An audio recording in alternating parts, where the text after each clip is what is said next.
और आप खबर मेरठ से लेते हैं, जहां पर मेरठ में पति के साथ करवा चौथ की शॉपिंग करने के बाद बेवफा पत्नी जीजा के साथ फरार हो गई। मामला जानी थाना इलाके का है। अशोक अपनी पत्नी और बच्चे के साथ रहता है। करवा चौथ पर पति ने पत्नी को शॉपिंग कराई, लेकिन करवा चौथ मनाने से पहले ही पत्नी अपने जीजा के साथ भाग गई। साथ ही अपने 16 महीने के बच्चे को भी लेकर गई। अब पति और उसकी बहन दोनों पुलिस से गुहार लगा रहे हैं। पीड़ित कई बार स्थानीय पुलिस के पास भी गया, मगर उसकी नहीं सुनी गई। इसके बाद पत्नी को वापस लाने के लिए एसएसपी के पास पहुंचकर गुहार इस पति ने लगाई है।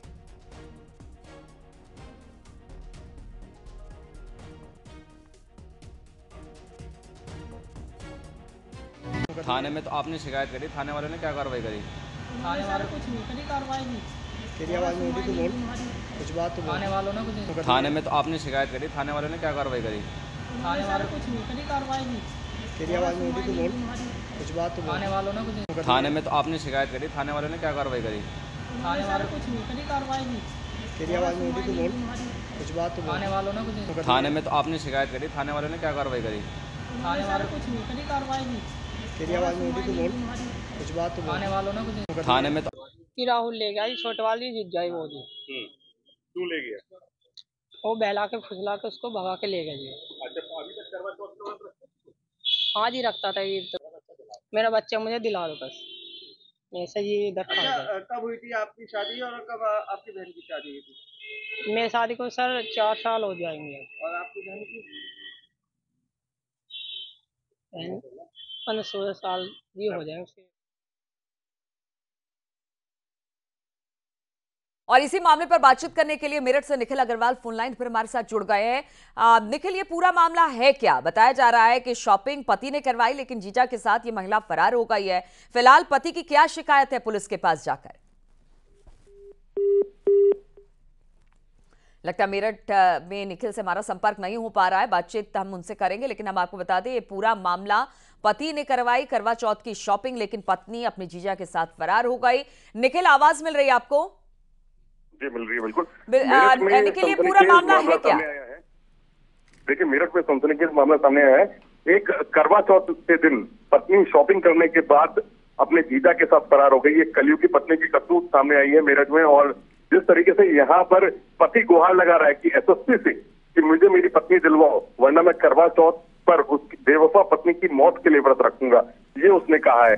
और मैं आपको बता दूं, मेरठ के थाना जानी क्षेत्र का मामला है। ये जो पत्नी है, बेवफा पत्नी, वो अपने जीजा के साथ फरार हो गई, जिसको लेकर पति बहुत विक्षिप्त है और जगह जगह जाकर गुहार लगा रहा है कि मुझे मेरी पत्नी दिलवाओ। आज करवा चौथ है, जहाँ सुहागन एक तरफ अपनी पति की लंबी उम्र के लिए कामना करती है, वहीं कलयुग की पत्नी एक ऐसी सामने आई है जो करवा चौथ के ठीक पहले अपनी जीजा के साथ फरार हो गई, वो भी पति के साथ शॉपिंग करने के बाद। तो इस बात को लेकर मेरठ पुलिस भी सोच रही कि आखिर करेगा, क्योंकि एडल्ट है, महिला की अपनी मर्जी, वो जा सकती है, लेकिन जिस तरह से पति गुहार लगा रहा है, तो ये वास्तव में एक सोचने वाला विषय है। चलिए, ठीक है निखिल, बहुत बहुत शुक्रिया आपका जानकारी देने के लिए।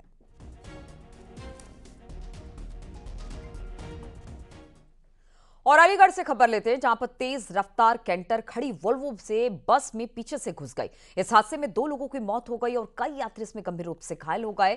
सभी घायलों को इलाज के लिए जेवर के अस्पताल में एडमिट करा दिया गया है। पुलिस ने दोनों शवों को कब्जे में लेकर मोर्चरी में रखवाया है। टप्पल थाना इलाके के अलीगढ़ पलवल हाईवे पर यह हादसा हुआ। तस्वीरें आप देख रहे हैं किस तरह से हादसा हुआ। हादसे में 2 लोगों की मौत हो गई।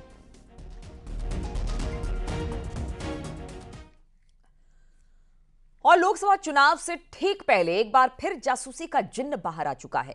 इस बार अखिलेश यादव से लेकर राहुल गांधी तक सबने सरकार पर गंभीर आरोप लगा दिए हैं और कहा है कि उनके फोन की जासूसी हो रही है, उनका फोन हैक किया जा रहा है। हालांकि इस दावे में कितना दम है, ये जांच के बाद ही पता चल पाएगा, क्योंकि सरकार ने जांच के आदेश दे दिए हैं।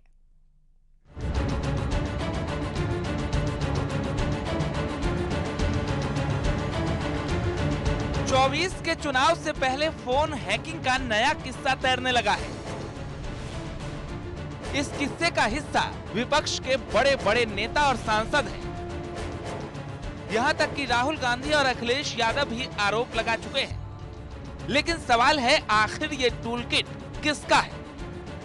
कैसे एक साथ मोदी विरोध में विपक्षी नेता जासूसी का शोर मचाने लगे? कैसे फोन हैकिंग की सियासी सेटिंग हो गई, कैसे एक साथ सबके फोन ट्रिंग ट्रिंग करने लगे, इन सवालों के जवाब ढूंढेंगे। लेकिन उससे पहले एक एक कर उन आरोपों को सुना देते हैं, जिसमें पहला नंबर अखिलेश यादव का है। और सरकार लीडर्स के फोन जासूसी पे लगाए हुए, इसीलिए मैंने कहा अगर सब संस्थाएं पॉलिटिकल लोगों के पीछे लग जाएंगी। अरविंद केजरीवाल को ईडी का नोटिस मिल गया, इनकम टैक्स, ईडी, सीबीआई, इनका नोटिस कोई भी दे सकता है। और मुझे याद है, मैं अभी अपने लीडर्स को बता रहा था, एक बार 30 से 31 तारीख को ही नेताजी ने भी प्रेस कॉन्फ्रेंस की थी यहीं पर लखनऊ में, जब हमारे घर के फोन रिकॉर्ड किए गए थे। दावा है कि विपक्ष के कुछ नेताओं के आईफोन पर कंपनी की तरफ से अलर्ट भेजा गया है, जिसके बाद आरोप प्रत्यारोप का दौर शुरू हो गया। विपक्ष के नेता सरकार पर फोन टैपिंग और जासूसी के आरोप लगा रहे हैं। यहाँ तक कि राहुल गांधी ने भी प्रेस कॉन्फ्रेंस की और कहा कि हम डरेंगे नहीं, आप जितनी चाहे टैपिंग करा लो, अगर आपको मेरा फोन चाहिए तो मैं खुद आपको दे दूंगा। अब ये मेरे ऑफिस में सब लोगों को, वेणुगोपाल जी को मिला है, कांग्रेस पार्टी में लिस्ट बनी हुई है, पवन खेड़ा, सुप्रिया, सीताराम येचुरी, अखिलेश यादव, प्रियंका चतुर्वेदी, महुआ मोइत्रा, राघव चड्ढा, टीएस सिंहदेव लिस्ट है।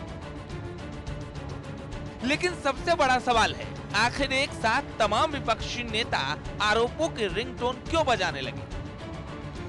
कैसे एक ही वक्त देश के अलग अलग शहरों से मोदी सरकार पर आरोप लगने लगे? क्या चुनाव से पहले ये इंडी गठबंधन की सोची समझी साजिश है, या फिर कोई हिडन एजेंडा जिसे अब भुनाया जा रहा है? नहीं, इसे आरोप क्यों कह रहे हैं? मैसेज अलर्ट आ चुका है।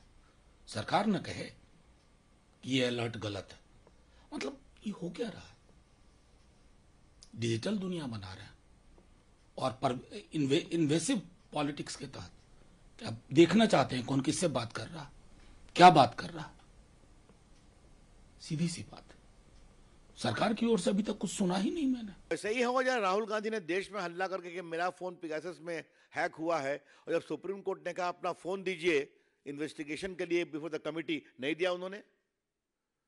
तो ये तो मुझे, और आपने शशि थरूर की बात की, तो खुद स्टैंडिंग कमेटी के चेयरमैन रहे हैं, आईटी के, टेलीकॉम के, उठा करके क्यों नहीं पूछते हैं एप्पल के कंपनी से, give explanation what this matter. नहीं संतोषजनक हो एफआईआर करें। लेकिन ये सब कहने के पहले सरकार पर आरोप, ये बिल्कुल बेबुनियाद है। कौन से अखिलेश यादव और राहुल गांधी ने कहा कि विपक्ष के नेताओं की आवाज दबाने के लिए उनकी जासूसी कराई जा रही है, तो वहीं कई और गंभीर आरोप भी लगाए गए। जासूसी के आरोप में कहा गया कि एप्पल कंपनी से अलर्ट आया है, ईमेल मैसेज हैक करने की कोशिश हो रही है, सरकार फोन टैपिंग करा रही है, फोन में ताक झांक ठीक नहीं। तो वहीं दूसरी तरफ आईटी मिनिस्टर अश्विनी वैष्णव ने विपक्ष के आरोप का खंडन किया और साफ शब्दों में कह दिया कि ये लोग देश की उन्नति के लिए बाधा है। इस देश में कुछ हमारे कंपल्सिव क्रिटिक्स हैं, जिनको आदत लग गई है कोई भी मुद्दा हो, जब नींद खुले तब उठ के क्रिटिसाइज करो। ये लोग देश की उन्नति को, देश की प्रगति को देख नहीं सकते, पचा नहीं सकते। ये ऐसे लोग हैं जो आज एप्पल ने एडवाइजरी जारी की है, 150 देशों में इन्होंने एडवाइजरी जारी की है, 150 देशों में एडवाइजरी जारी की है। अगर आप एप्पल के मेल का क्लियर देखेंगे, बहुत क्लियर है, कहीं पर कोई उनके पास जानकारी नहीं है क्लियर, वो केवल एक हाइपोथेटिकल या फिर केवल एक एस्टिमेट के बेसिस पे लोगों को उन्होंने ये अलर्ट भेजा है।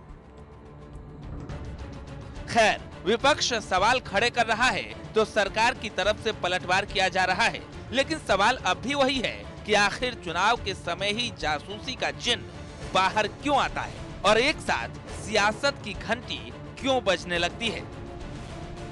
Bureau report, news 18।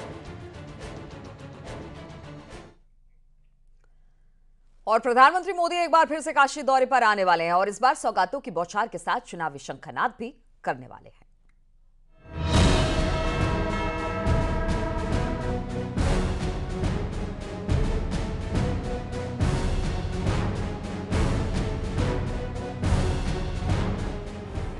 काशी के कायाकल्प का एक नया अध्याय लिखा जा रहा है। बाबा विश्वनाथ के धाम को बुलंदियों पर पहुंचाया जा रहा है, क्योंकि गंगा पुत्र एक बार फिर अपने संसदीय क्षेत्र वाराणसी आ रहे हैं। काशी दौरे पर पीएम मोदी न सिर्फ जनता का अभिवादन करेंगे, बल्कि शहर को कई सौगातें भी देने वाले हैं, जो विकास के पथ को संकल्पित करेगा। उससे पहले आज सीएम योगी वाराणसी पहुंचे और तैयारियों का जायजा लिया। इतना ही नहीं, सीएम योगी ने अन्न क्षेत्र का शुभारंभ भी किया। कल्याण में जो आलेख उनके समय में छपे थे, वही आलेख आज भी चल रहे हैं और उन्होंने घर घर तक यानी साधन न होने के बावजूद कोई ऐसा सनातन धर्मावलंबी नहीं होगा भारत के अंदर, उत्तर से दक्षिण, पूरब से पश्चिम और दुनिया के अंदर कहीं भी, जहां पर सनातन धर्म के मूल्यों को उन घरों तक कल्याण के माध्यम से पहुंचाने का कार्य न किया। 2014 और 2019 में जिस सीट से चुनाव लड़कर नरेंद्र मोदी प्रधानमंत्री की कुर्सी पर बैठे, एक बार फिर उसी काशी से 2024 का चुनावी शंखनाद कर रहे हैं। गंगा पुत्र एक बार फिर वाराणसी से चुनावी अभियान का आगाज करने वाले हैं। पीएम मोदी का मिशन पूर्वांचल न सिर्फ विकास के लिहाज से अहम है, बल्कि इस दौरे का चुनावी मिशन भी है, क्योंकि मोदी के दौरे के साथ ही प्रदेश की योगी सरकार और बीजेपी पूरी तरह से चुनावी मोड में आ गई है। मोदी जानते हैं कि प्रधानमंत्री बनने की हैट्रिक लगाने के लिए यूपी में 2019 से बड़ी जीत हासिल करना जरूरी है, और यही वजह है कि पूर्वांचल की सीटों को साधने के लिए पीएम मोदी काशी से अभियान को धार देने वाले हैं। ऐसे में प्रधानमंत्री नरेंद्र मोदी का काशी में दौरा नवंबर में प्रस्तावित माना जा रहा है और उसी के मद्देनजर प्रधानमंत्री के हाथों लोकार्पित होने वाली और शिलान्यास होने वाली योजनाओं का स्थलीय निरीक्षण और अफसरों से सीधे फीडबैक लेने के लिए खुद मुख्यमंत्री योगी आदित्यनाथ काशी दौरे पर हैं। तमाम सारी योजनाओं का वो स्थलीय निरीक्षण कर रहे हैं, चाहे फुलवरिया फोर लेन हो या अन्य योजनाएं। इसके अलावा बहुत सारी योजनाएं जिनका शिलान्यास होना है। 23 सितंबर को प्रधानमंत्री मोदी ने काशी दौरे के दौरान नवंबर महीने में फिर से वाराणसी आने की इच्छा जताई थी।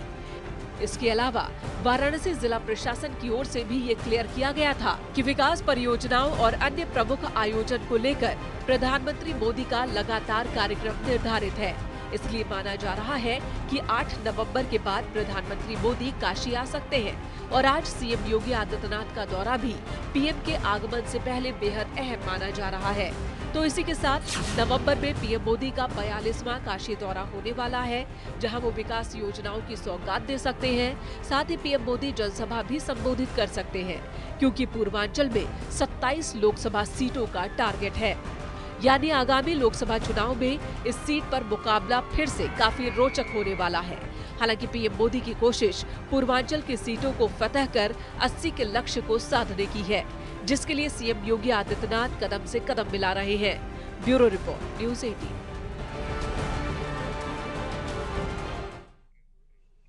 और रुकेंगे यहाँ पर।